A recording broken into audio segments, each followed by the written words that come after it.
The anal canal, as we know, is the last part of the large intestine. It is situated just below the pelvic diaphragm. एक triangle imagine कीजिए, उस triangle का apex जो है will form the perineum, उसके right and left side will be form by the right and left ischioanal fossae, और बीच में एनल कनाल बसा हुआ है। इससे जब स्टूल पास होता है डेफिकेशन के वक्त तो वो अच्छे से स्ट्रेच हो सकता है और स्टूल पैसेज बहुत इजी हो जाता है। एनल कनाल जो है 3.8 सेंटीमीटर लॉन्ग होता है और वो एनरक्टल जंक्शन से लेके एनल ओपनिंग तक एक्सटेंड होता है, जिसका फ्लो डाउनवर्ड एंड बैकवर्ड होता है इन द बॉडी। जैसे आप यहाँ देख सकते हैं कि एनाटॉमिकल एनल कनाल है, एक सर्जिकल एनल कनाल है। वो इसलिए क्योंकि जब सर्जन्स एनल कनाल को कंसिडर करते हैं तो वो this area that is between the dentate line and the anorectal junction, यहाँ पे एनल कुशन्स होते हैं जहाँ पे पाइल्स बनते हैं, तो उन्हें ये एरिया भी कंसिडर करना पड़ता है एज एनल कनाल। इसीलिए सर्जन्स के लिए सर्जिकल एनल कनाल इंपॉर्टेंट है। और एनाटॉमिकल एम्ब्रोलॉजिकल ओरिजिन के हिसाब से एनल कनाल ये है, जो एक 2.5 to 3 सेंटीमीटर तक होता है। एक ब्रीफ ग्रॉस एनाटॉमी समझते हैं। एक पॉइंट होता है, एक जंक्शन होता है जहाँ पे रेक्टम एनल कनाल में तब्दील हो जाता है, और ये जो है एनोरेक्टल जंक्शन कहते हैं। यहाँ पे एनोरेक्टल रिंग होती है। इस एनोरेक्टल रिंग को सपोर्ट मिलता है प्यूबोरेक्टालिस मसल से, जो एक स्लिंग बनाती है। ये प्यूबोरेक्टालिस स्लिंग इंपॉर्टेंट इसलिए है कि ये जो स्पिंक्टर्स दिख रहे हैं, ये इंटरनल स्पिंक्टर और ये एक्सटर्नल एनल स्पिंक्टर, इसके फाइबर्स जो है ऊपर जाके इस प्यूबोरेक्टालिस मसल से मिल जाते हैं। और ये दो मसल अलॉन्ग विद प्यूबोरेक्टालिस स्लिंग जो है वो कॉन्टिनेंस के लिए, डेफिकेशन पे जो हमारा कंट्रोल होता है उसे कॉन्टिनेंस कहते हैं, उसके लिए बहुत इंपॉर्टेंट होती है।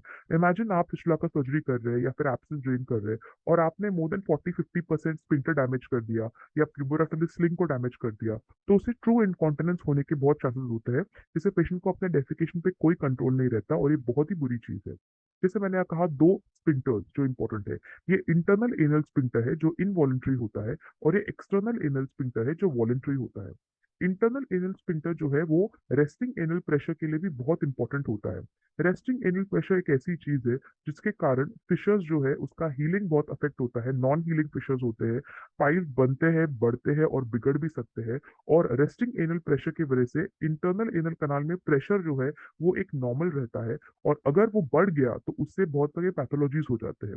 एक्सटर्नल एनल स्पिंक्टर तीन पार्ट में बड़ा होता है, सबक्यूट, सुपरफिशियल और डीप। और ये जो है ये वॉलेंटरली कॉन्ट्रैक्ट और रिलैक्स हम करते हैं जब हम डेफिकेट करते हैं। तो इस प्रकार से ये ग्रॉस एनाटॉमी है। दो इंपॉर्टेंट लाइन है एनल कनाल के अंदर, एक है पेक्टिनेट लाइन जिसे हम डेंटेट लाइन भी कहते हैं, और एक है व्हाइट लाइन ऑफ हिल्टन। अभी ये कहाँ है? ये जो आप लाइन देख रहे हैं इसे डेंटेट लाइन या पेक्टिनेट लाइन कहते हैं। ये जो आप कॉलम्स देख रहे हैं इसे कॉलम्स ऑफ मोगैगनी कहते हैं, जिसमें एनल ग्लैंड्स होते हैं जो एनल वाल्व्स के थ्रू यहाँ पे एनल कनाल के अंदर एक लुब्रिकेशन रखते हैं। तो इसकी जो लोअर बॉर्डर है यहाँ पे जो जिगजैग लाइन बन गई है इसे डेंटेट लाइन कहते हैं। डेंटेट लाइन या पेक्टिनेट लाइन इसलिए इंपॉर्टेंट है क्योंकि इस लाइन के ऊपर एनल जो म्यूकोजा है उसका ओरिजिन, उसका arterial supply, Venus drainage, lymphatic drainage, nerve supply सब कुछ अलग है इस लाइन के नीचे से। सर्जन्स को भी ये प्रैक्टिकली पता है कि डेंटेट लाइन के ऊपर पेशेंट को आप या तो इंटरनल ओपनिंग फिस्टुला का है वो कोर कीजिए, या फिर उसे बंद करने के लिए उसे कॉटरी कीजिए, लेजर कीजिए, या फिर आप पाइल्स यहाँ बांधिए, पेडिकल स्टिचेस लीजिए। वो पेशेंट को पोस्ट ऑपरेटिवली कोई तकलीफ नहीं देता क्योंकि यहाँ पे कोई सेंसेशन, कोई पेन नहीं होता पेशेंट को। जबकि इस लाइन के नीचे पेन, प्रेशर, टच, टेम्परेचर सब फील होता है, और इसका सब एम्ब्रियोनिक ओरिजिन से लेके लिम्फेटिक ड्रेनेज तक सब अलग है। इसलिए डेंटेड लाइन बहुत इंपॉर्टेंट है डिमार्केट करना और उसे समझना intra operatively. Second line is white line of Hilton. ये व्हाइट लाइन ऑफ हिल्टन एक लैंडमार्क है in between the internal anal sphincter और एक्सटर्नल एनल स्फिंक्टर। इन दोनों के बीच में जब एक रेखा बनती है वो व्हाइट लाइन ऑफ पेक्टिन होती है। सेकेंड, ये lower border of the anal canal को डिमार्केट करती है। थर्ड, इस लाइन के ऊपर का जो एनोडर्म है वो नॉन केराटिनाइज स्ट्रैटिफाइड स्क्वोमस एपिथेलियम बनता है, और इस लाइन के नीचे का एपिथेलियम है वो केराटिनाइज स्ट्रैटिफाइड स्क्वोमस एपिथेलियम बनता है। इसका मतलब ये है कि इस लाइन के, व्हाइट लाइन ऑफ हिल्टन के नीचे का जो एनोडर्म है वो लिटरली हमारे स्किन और पेरियनल स्किन के जैसा है, जिसमें स्वेट ग्लैंड्स है, जिसमें हेयर फॉलिकल्स है, जिसमें सेबाशियस ग्लैंड्स है, और इस लाइन के ऊपर सब अलग हो जाता है। Next, interior of the anal canal तीन पार्ट में डिवाइड होता है। Upper part 1.5 centimetre, middle part 1.5 centimetre, lower part 0.8 centimetre, total मिला के 3.8 सेंटीमीटर। और ये अपर पार्ट जो है, यहाँ पे जो एम्ब्रियोनिक ओरिजिन है इस पार्ट का, वो एंडोडर्मल ओरिजिन है। यहाँ पे जो एपिथेलियम है वो कॉलमनार एपिथेलियम है। यहाँ एनल म्यूकोजा में ग्लैंड्स होते हैं, कॉलम्स ऑफ मॉर्गैग्नी होते हैं, वाल्स होते हैं, क्रिप्स होते हैं। और ये एरिया में ऑटोनॉमस सप्लाई होता है। इसके लिए इसमें यहाँ सिर्फ स्ट्रेच समझ में आता है, यहाँ और कोई सेंसेशन समझ नहीं आता है अदर देन स्ट्रेच। और मिडिल पार्ट जो है, इसमें सिर्फ म्यूकस मेम्ब्रेन होता है और कुछ भी नहीं होता। और इस म्यूकस मेम्ब्रेन के नीचे जो है एक डेंस वीनस प्लेक्सस होता है, इस प्रकार से इसके लिए ब्लूइश दिखता है।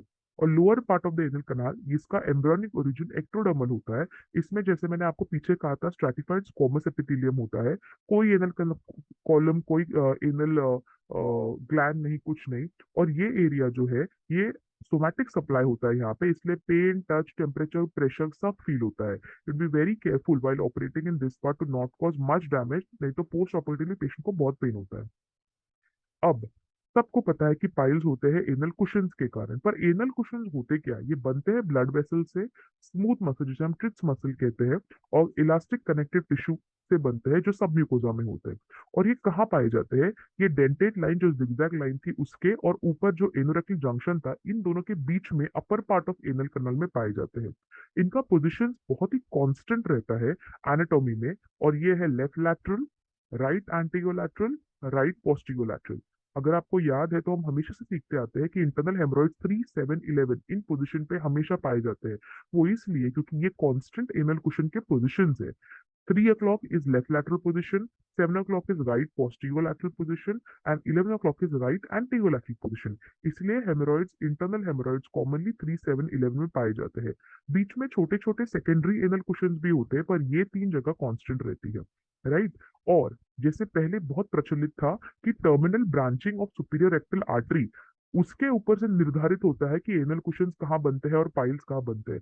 पर अभी रिसर्च से ये पाया गया है कि एनल कुशन के पोजीशंस कांस्टेंट रहते हैं, इरिस्पेक्टिव की सुपीरियर रेक्टल आर्टरी के ब्रांचिंग कहाँ है। Now let us understand the arterial supply. तीन मेन आर्टरीज रेक्टम और एनल कनाल को सप्लाई करती है, और इसी प्रकार तीन मेन वेन्स उन्हें ड्रेन करती है।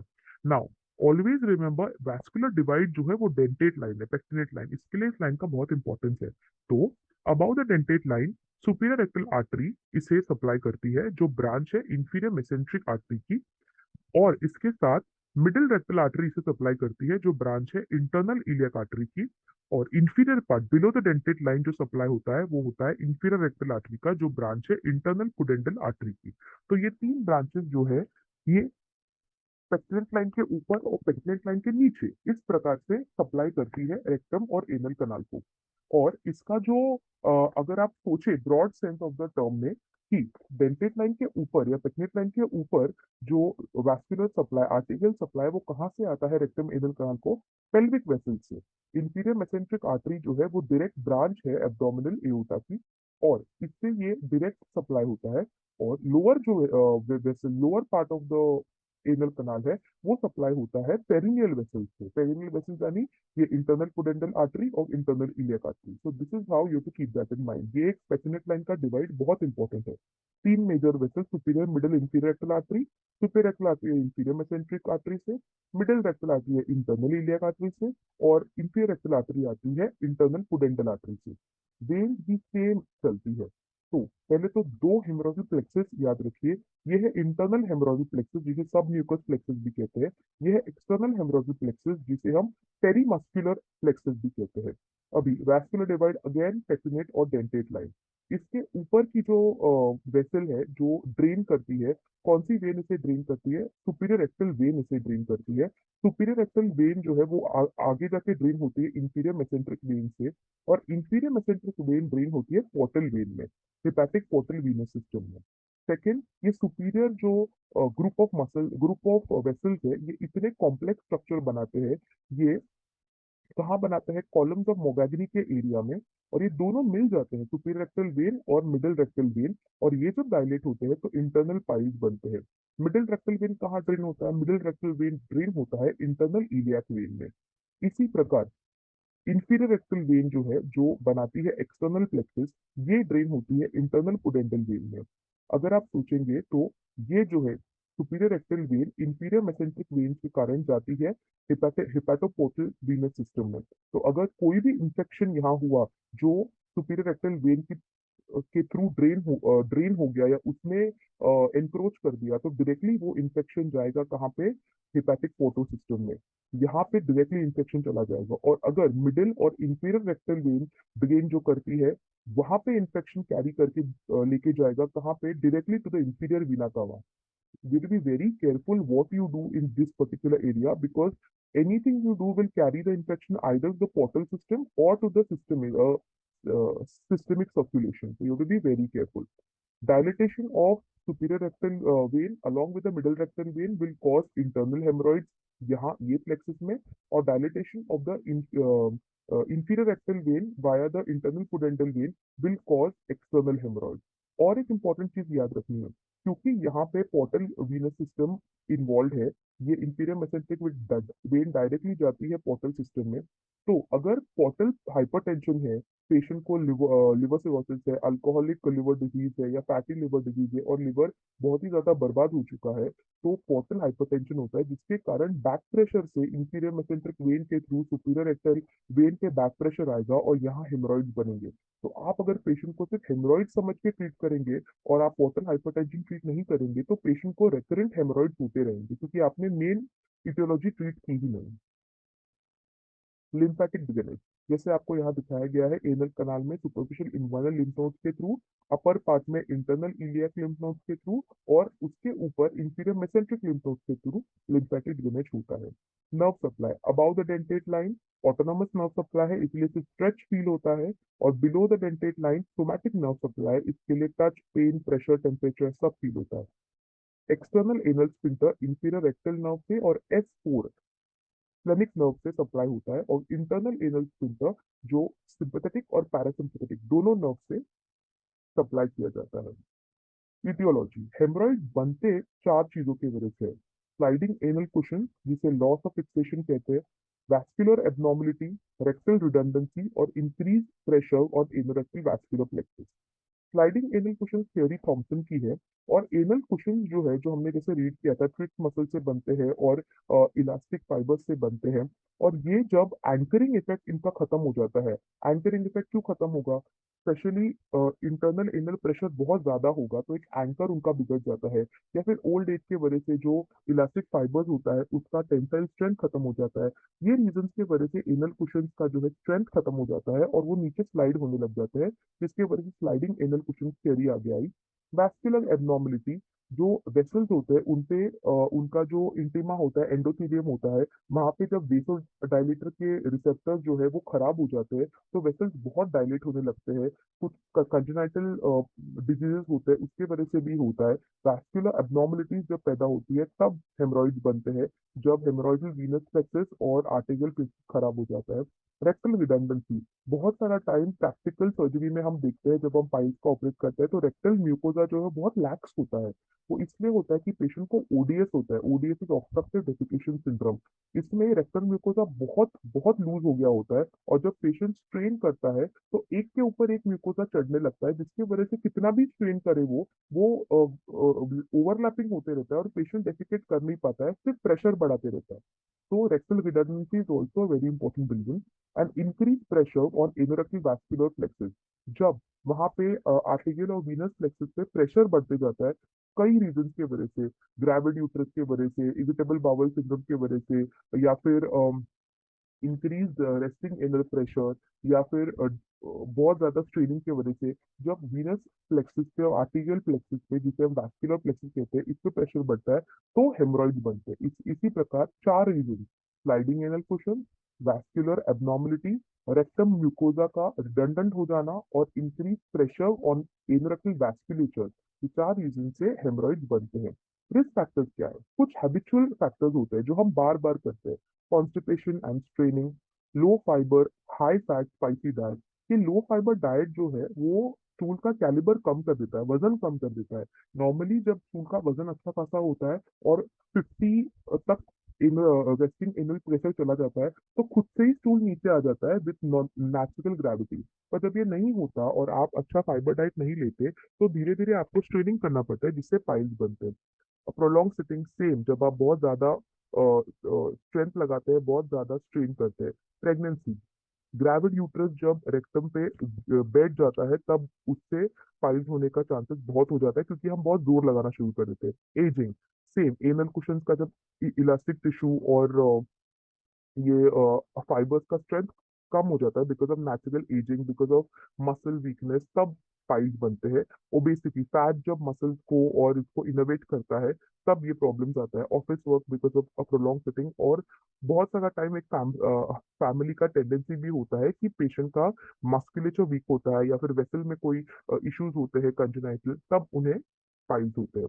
पैथोलॉजिकल, कुछ डिजीजेस में भी पाइल्स होने के रिस्क बढ़ जाता है, जैसे क्रॉनिक डायरिया, किसी पेशेंट को इरिटेबल बाउल सिंड्रोम होता है, बार बार डायरिया होते रहता है, तब उनको पाइल्स होने के चांसेस बढ़ जाते हैं, क्योंकि कंटिन्यूअसली एनल जो एरिया होता है वो अंडर प्रेशर रहता है। मेलिग्नेंसी के कारण पोर्टल हाइपरटेंशन, जैसे मैंने आपको बताया था कि सुपीरियर रेक्टल आर्टरी जो है वो डायरेक्टली, सुपीरियर रेक्टल वेन जो है वो डायरेक्टली ड्रेन होती है पोर्टल सिस्टम में। तो अगर पोर्टल हाइपरटेंशन है तो बैकफ्लो के प्रेशर के कारण इंटरनल हेमोरॉयडल प्लेक्सस जो है वो एनगॉज हो सकता है और उससे पाइल्स हो सकता है। स्पाइनल कॉर्ड इंजरी, अगर आपको याद है तो एक्सटर्नल एनल स्फिंक्टर जो है वो S4 से सप्लाई होता था। तो ऐसे बहुत सारे जो है स्पाइनल नर्व जो है वो एनल मसल्स को, एनल स्फिंक्टर्स को इनोवेट करते हैं। तो स्पाइनल कॉर्ड इंजरी ये आगे जाके बहुत सारा एनाटॉमी वहां पे खराब कर सकती है, जिससे पाइल्स होते हैं।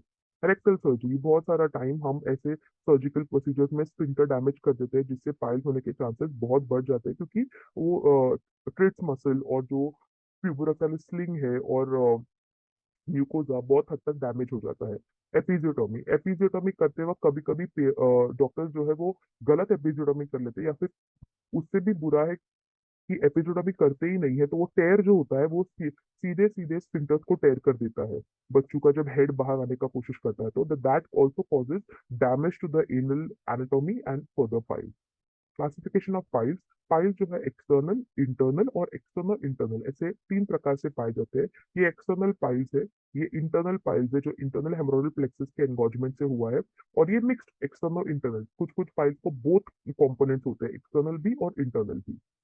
ये डिग्री ऑफ हेमरॉइड्स है, ये प्रैक्टिकली भी हमें देखने मिलता है जब हम पेशेंट एग्जामिन करते हैं, तो इसलिए इसे याद रखना बहुत इंपॉर्टेंट है। ग्रेड 1, ग्रेड 2, ग्रेड 3, ग्रेड 4, ये 4 डिग्री है पाइल्स की। तो फर्स्ट डिग्री पाइल्स जो होते हैं इसमें कोई प्रोलैप्स नहीं होता, पाइल्स सिर्फ हेमोरॉयडल प्लेक्सस का एनगॉजमेंट होता है, और वो एनल कनाल के अंदर ही होता है, बाहर नहीं आया होता है। सिर्फ वैस्कुलर जो है, जो हेमोरॉयडल वेसल्स जो है वो एनगॉज हो गई होती है, वो उनका जो ब्लड वेसल्स है वो प्रोमिनेंट हुआ होता है। ग्रेड 2, इसमें जो है पाइल्स और प्रोलैप्स होता है, पर स्पॉन्टेनियसली वापस रिड्यूस हो जाता है जब पेशेंट जोर लगाता है। तो जब जोर लगाता है तो पाइल्स और प्रोलैप्स होता है, और जब जोर हटा देता है तो स्पॉन्टेनियसली पाइल्स रिड्यूस हो जाता है, दैट इज सेकंड डिग्री।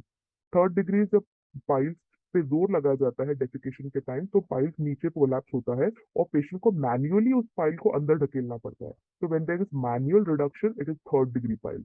और फोर्थ डिग्री पाइल है, चाहे पेशेंट मैन्युअली करे या कुछ भी करे, प्रोलैप्स पाइल्स अंदर जाते ही नहीं है। These are the 4 degrees of haemorrhoid. What are the classic symptoms of haemorrhoid? Patient आपके पास तब भी आता है जब पेशेंट एक ब्राइट रेड ब्लड देखता है उनके स्टूल में, और उसे टिपिकली एक ड्रॉप या स्पॉट या स्प्लैश इन पैन ऐसे कहते हैं। तो ये this painless blood loss when the patient sees in their stool, that is when they come to you, and that is the first symptom of piles. Second, discharge. Piles जो है, specially जो prolapse piles होता है, वो mucus discharge करता है, और उस म्यूकस डिस्चार्ज से आजू बाजू की स्किन जो होती है एनल कनाल की, वो थोड़ा सा इरिटेट हो जाती है, और इसके वजह से प्लूराइटिस भी होता है, और स्किन एक्सफोरिएट भी हो जाती है, इरिटेट भी हो जाती है। प्रोलैप्स, जब पाइल्स जो है थर्ड डिग्री फोर्थ डिग्री पे आ जाता है, तब पाइल्स प्रोलैप्स होना शुरू हो जाता है, जिससे पेशेंट को एक हैवी फीलिंग, एक एक ऐसा डिस्कम्फर्ट शुरू हो जाता है।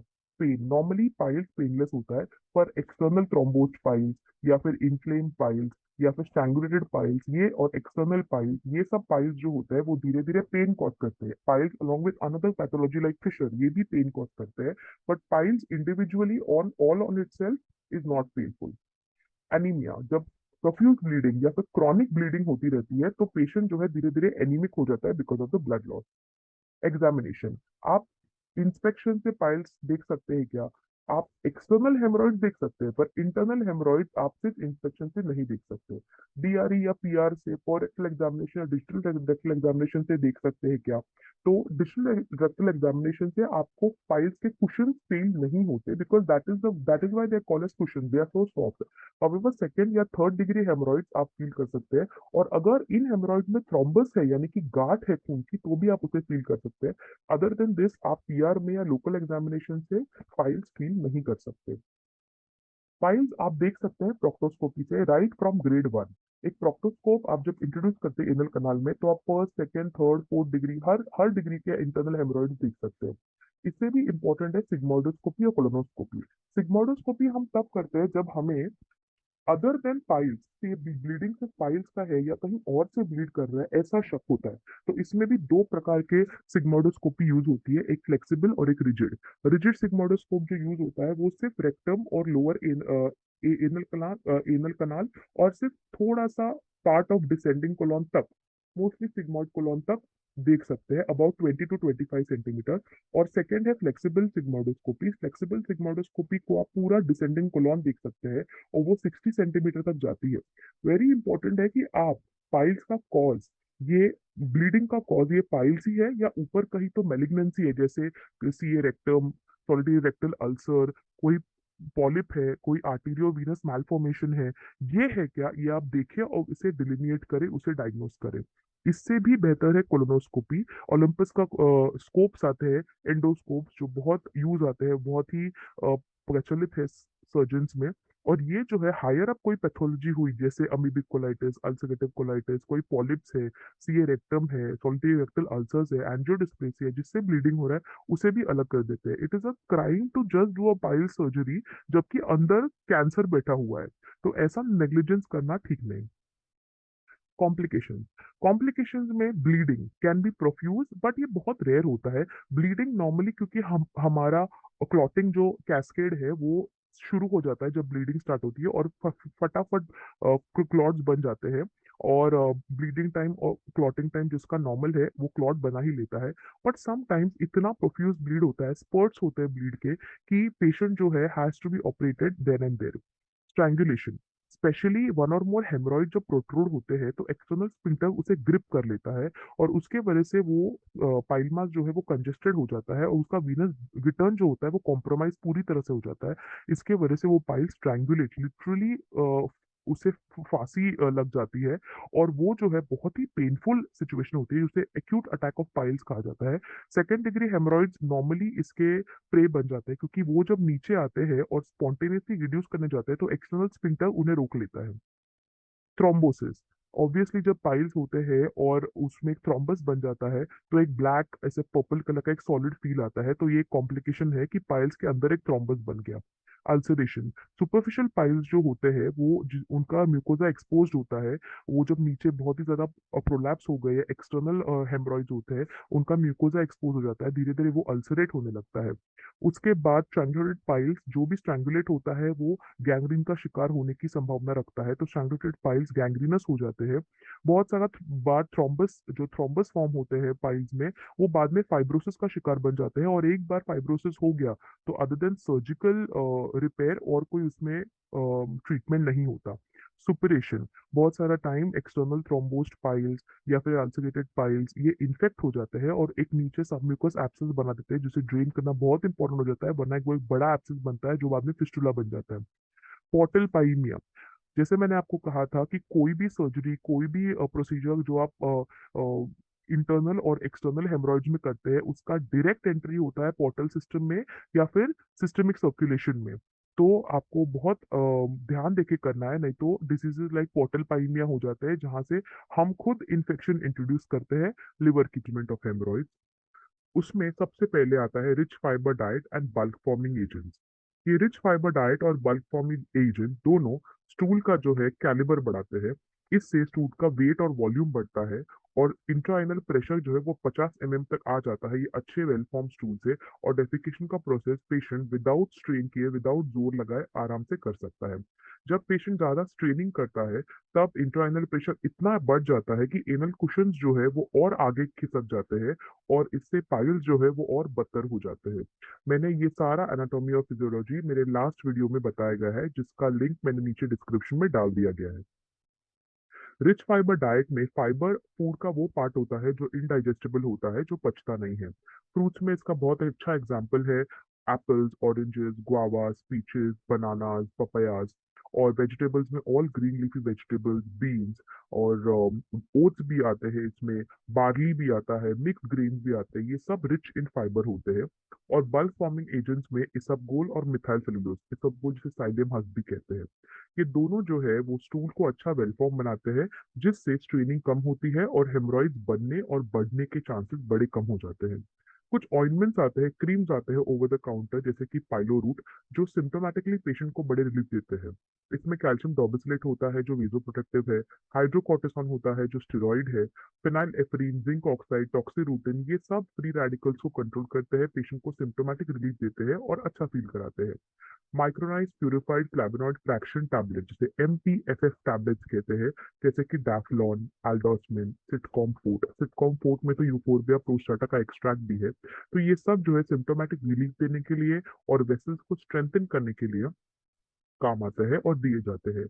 हॉट सिट्स बाथ, जब एक फील गुड फैक्टर की बात होती है तो हॉट सिट्स बाथ ये नंबर 1 पे आता है।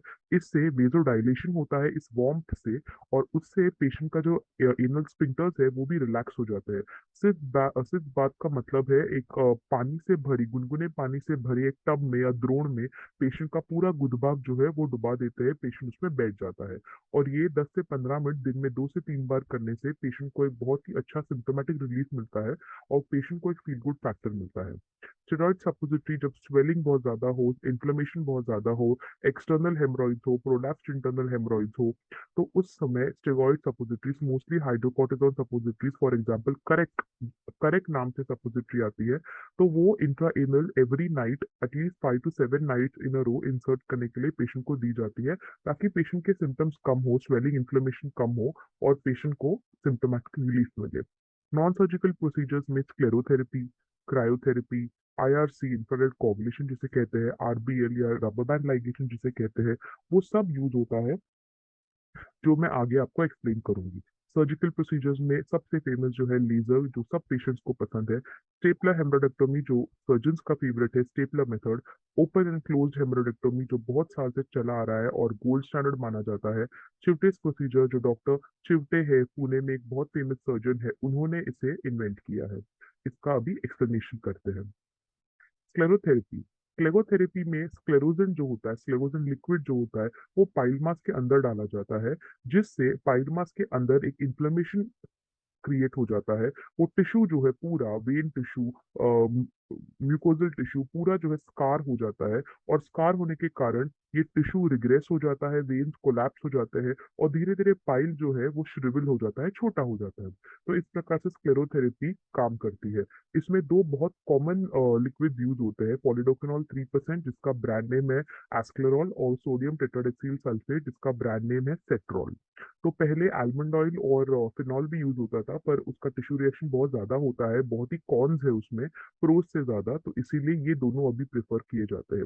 लिक्विड फॉर्म में 1:1 डाइल्यूशन किया जाता है, यानी हर 1 ml ऑफ स्लेगोजन लिक्विड के लिए 1 ml ऑफ डिस्टिल्ड वाटर लेके उसे डाइल्यूट किया जाता है और फिर ही इंजेक्ट किया जाता है। और एक फोम स्क्लेरोथेरेपी भी यूज होती है, जिसमें 1 part liquid, 1 part distilled water और 3 से 4 पार्ट्स एयर लिया जाता है।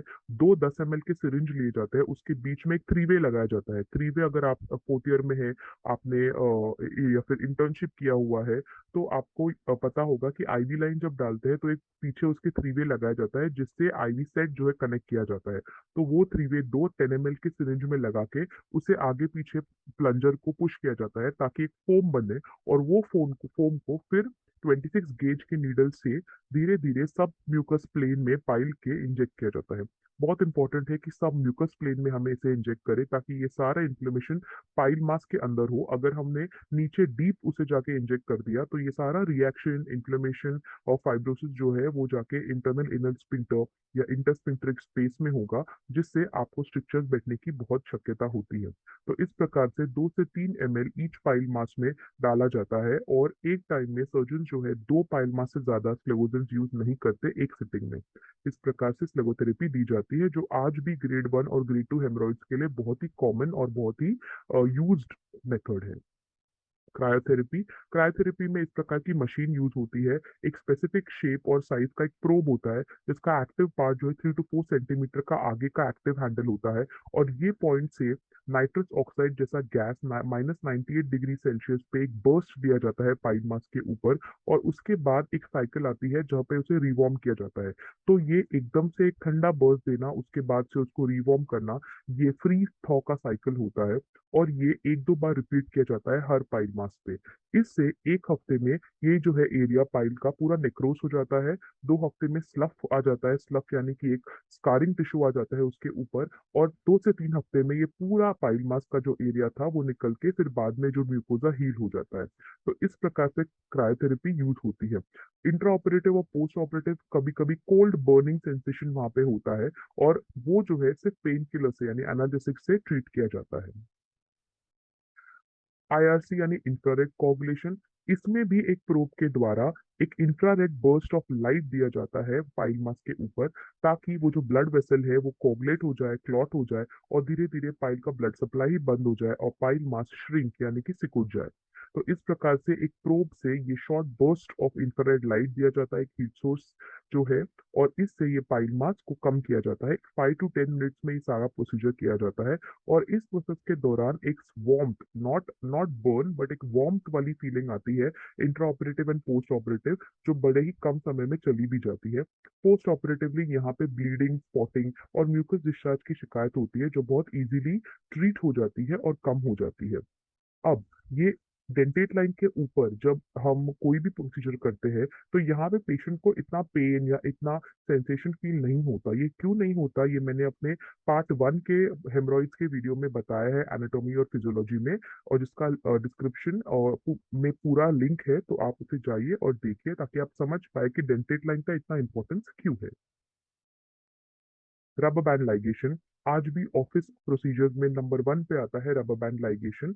इसमें ये 2 टाइप ऑफ रबर बैंड लाइगेटर्स होते हैं, ये सक्शन इलास्टिक बैंड लाइगेटर है और ये फोर्सेप्स लाइगेटर है। और इसमें जो एप्लीकेटर होता है जिससे रबर बैंड अप्लाई होता है, उसे बैरन एप्लीकेटर कहते हैं। इसमें इस प्रकार का, सपोज आपने एक सक्शन इलास्टिक बैंड लाइगेटर यूज किया है, तो इससे ये पाइल मास को सक करते हैं और उसके ऊपर एक रबर बैंड फायर करके लगा देते हैं इस प्रकार से। तो बहुत सर्जन्स ने बहुत टाइम एक्सपीरियंस करने के बाद ये समझा कि जब हम एक बैंड लगाते हैं तो धीरे धीरे जब ये पाइल मास छोटा हो जाता है, श्रिवल हो जाता है, तो बहुत सारा टाइम ये बैंड स्लिप हो जाता है, और उससे टोरेंशियल ब्लीड होकर पेशेंट की कई बार डेथ भी हो चुकी है ब्लीडिंग के कारण, मासिव ब्लीडिंग के कारण। इसलिए 2 बैंड लगाए जाते हैं। तो जब 2 बैंड लगाए जाते हैं तो स्लिपेज के चांसेस बैंड के बहुत कम हो जाते हैं, और ये प्रोसीजर ज्यादा सेफ हो जाता है। तो इसी प्रकार 1 से 2 जो हेमरॉइड्स है वो एक टाइम पे रबर बैंड लाइगेशन से ट्रीट किए जाते हैं, फर्स्ट, सेकंड, थर्ड डिग्री। और इसके बाद एटलीस्ट 4 वीक्स तक कोई प्रोसीजर नहीं किया जाता है, 1 मंथ तक, और फिर नेक्स्ट मंथ में वापस 1-2 सेशंस में ये रबर बैंड लाइगेशन अप्लाई किया जाता है। So this is rubber band ligation still used to this day in office procedures. Laser haemorrhoidoplasty सबसे फेमस, पेशेंट्स का favourite. Patients come to me with laser piles operation करना है ऐसा request. So laser basically है light amplification by stimulated emission of radiation. इसी का acronym बनता है LASER, लेजर। तो इसमें इस प्रकार की मशीन आती है। इसमें सबसे कॉमन मशीन का ब्रांड जो है, दोज आर नियोवी, बायोटेक और लेजोट्रॉनिक्स। ये मशीन जो है बहुत ही प्रख्यात है। ये एक मशीन 10 से 13 लाख रुपए की होती है। और ये जो है 1470 nm, ये जो अभी 1470 nm का लेजर मशीन है, ये कॉमन है। इससे पहले 980 mm का था famous, but now 1470 has taken over, ताकि इससे हम लेजर से फाइल्स भी कर सके, और इसी मशीन के लेजर थेरेपी से हम वेरिकोज वेन भी ट्रीट कर सके। ये जो है लेजर का फाइबर है। ये लेजर फाइबर जो है वो 3 प्रकार से होता है। एक कोनिकल लेजर फाइबर, एक रेडियल लेजर फाइबर और एक बेयर फाइबर। पाइल्स में जो फाइबर यूज होता है वो कोनिकल लेजर फाइबर होता है, क्योंकि इस प्रकार की कोन शेप में एनर्जी इसमें एमिट होती है। जब हम पाइल्स करते हैं तो हम सीधे स्ट्रेट अहेड डिलीवरी करते हैं एनर्जी की। तो इसीलिए कोनिकल एक एनर्जी का नीड होता है, जो ये कोनिकल फाइबर कंप्लीट करता है। जब हम फिस्टुला ट्रीट करते हैं तो हम उस सुरंग को बंद करने की कोशिश करते हैं, फिस्टुला ट्रैक को फाइब्रोज करके कोलैप्स करने की कोशिश करते हैं। तब हमें एक रेडियल एनर्जी की जरूरत होती है, जो पूरा सर्कम्फरेंशियली हमें एनर्जी दे। तब रेडियल फाइबर यूज होता है। और जब हम फिशरेक्टोमी करते हैं, उसे बेस पे हमें एक स्प्रे करना होता है एनर्जी का, या हम म्यूकोजल स्प्रे करते हैं, एक बर्स्ट ऑफ एनर्जी देते हैं, तब हमें एक बेयर फाइबर की जरूरत होती है, जिसमें सिर्फ एक ऐसा टिप होता है, उसमें कोई भी एक यूनिफॉर्म डिलीवरी नहीं होती एनर्जी की, सब जगह से एनर्जी डिलीवर होती है। तो ये 3 टाइप है लेजर फाइबर्स के। ये